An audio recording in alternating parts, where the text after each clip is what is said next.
Good morning প্রত্যেককে। আজ তোমাদের সাথে শেয়ার করে নেবো আমার স্কুলে স্পোর্টস ডে একটি মুহূর্ত। দেখো, খেলাধুলা তো প্রত্যেকটা বাচ্চারই প্রিয়, আর আমরা জানি যে প্রত্যেকটা স্কুলেই এই অ্যানুয়াল স্পোর্টস ডে হয়। এটা বেসিক্যালি হয়েছিল জানুয়ারিতে, যেহেতু এখন তোমাদের সাথে শেয়ার করতে পারিনি তাই এখন এটা শেয়ার করে নিচ্ছি। আমি রেডি হয়ে গেছি।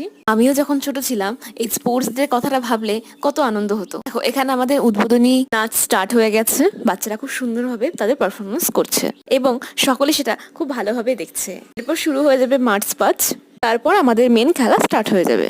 প্রত্যেকটা বাচ্চা খুব সুন্দরভাবে তাদের নৃত্য পরিবেশন করেছে, আমরা সকলেই তাদের উৎসাহিত করেছিলাম। এরপর শুরু হয়ে গেছে মার্চ পাস্ট।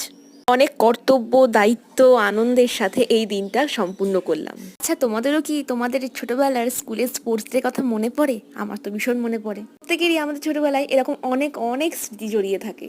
বছরের পর বছর আমরা শুধু সেই স্মৃতিচারণই করে যাই, কি তাই না? আচ্ছা, আমার এই ছোট ছোট ব্লগগুলো তোমাদের কেমন লাগছে প্লিজ কমেন্টে লিখে জানিও, আর লাইক, শেয়ার,